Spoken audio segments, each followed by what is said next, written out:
In this video, watch estimation of sugar cane.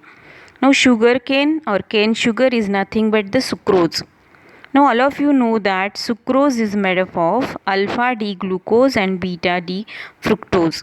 They are joined together by alpha beta 1 2 glycosidic linkage. Now, remember this cane sugar, that is sucrose, is a non reducing sugar. So for this estimation, we are using Fehling solution as an oxidizing agent. This cane sugar does not reduces Fehling solution. So we have to convert this sugar solution in such a sugar which can reduce the Fehling solution. So this sucrose firstly hydrolyzed to glucose and fructose solution, which are the reducing sugars. So in the theory we can observe that this Fehling solution will be this solution, that is sugar solution, firstly converted into a reducing sugar form. So see here we can clearly observe that cane sugar firstly hydrolyzed to the glucose and fructose solution, and then the Fehling solution will be treated with glucose and fructose mixture. Here we are using Fehling solution which is prepared from Fehling A and Fehling B.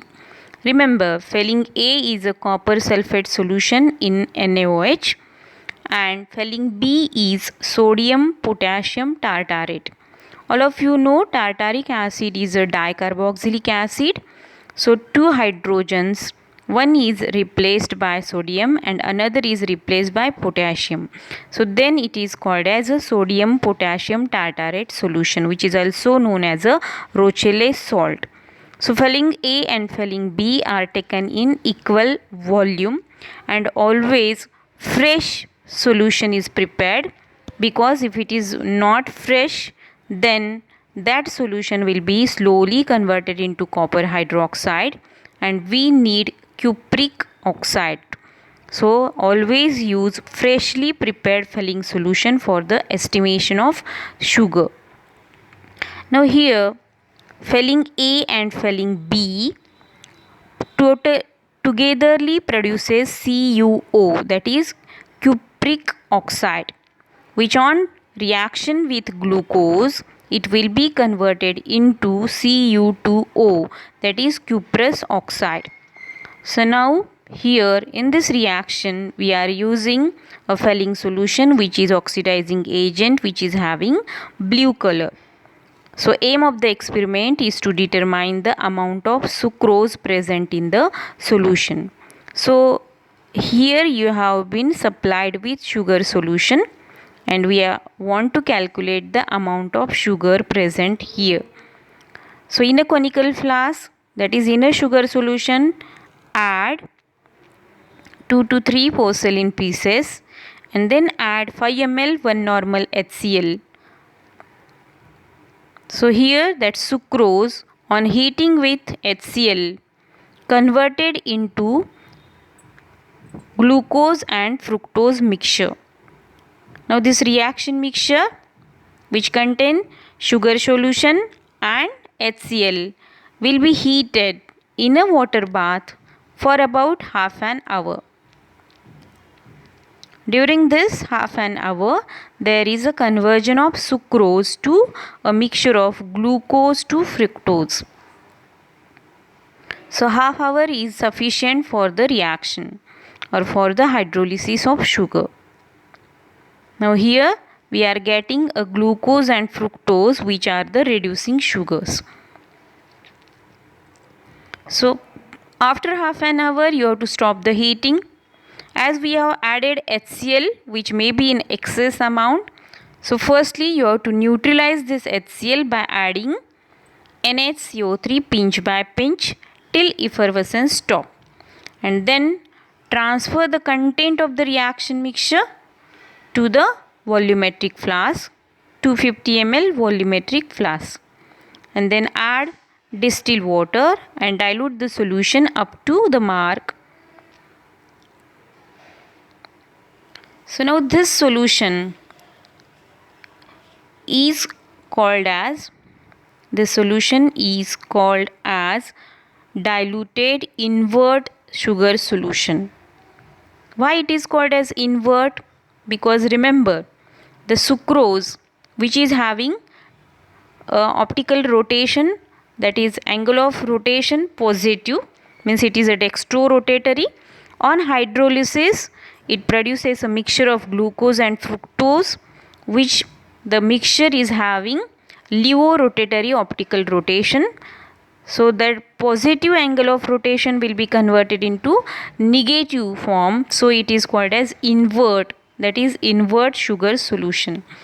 Now this sugar solution, after shaking, transfer to a beaker.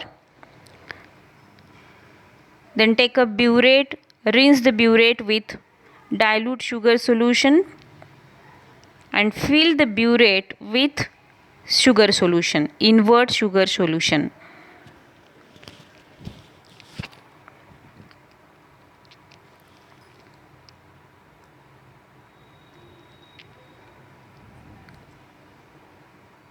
Remove the air gap and fill the burette up to 0 mark.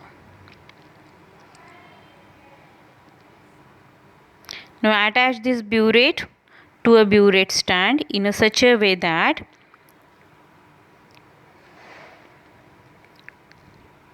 it should be above the boiling filling solution.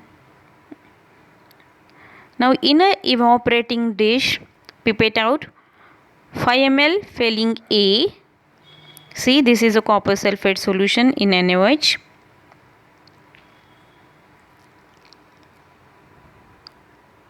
ml filling A.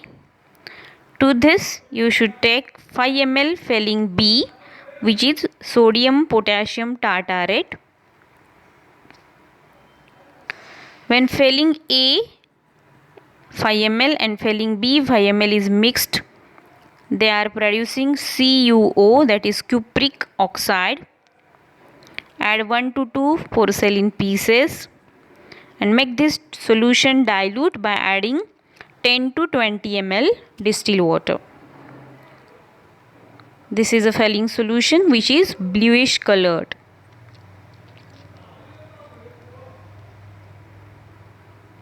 Now heat this filling solution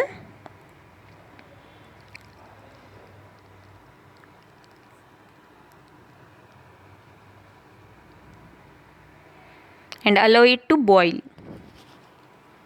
After boiling, to the filling solution, you have to add from burette invert sugar solution drop by drop, or 1 ml by 1 ml for pilot reading.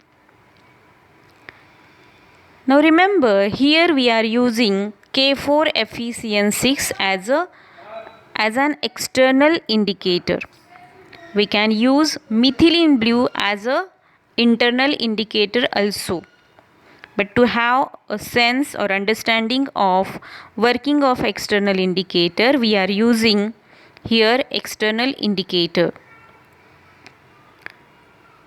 Now this is a method of observing the end point. You should add 1 ml sugar solution to the filling solution and redox reaction is going on. Glucose and fructose mixture is oxidized and filling solution is reduced. So this is a method. So see, take a drop of K4FeCN6 on a folded piece of filter paper or spot test paper. Open the fold and occasionally take a drop of reaction mixture. Place between the two drops of indicator and you should see at the junction of the 2 points there should not be a red color. Now add invert sugar solution from the burette.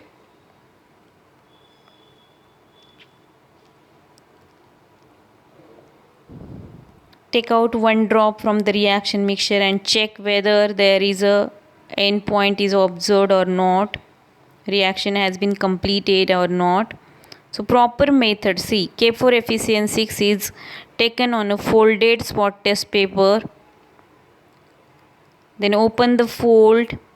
So there are 2 drops of K4FeCN6. Now this is a reaction mixture. Take a drop and place in between the 2 drops of indicator.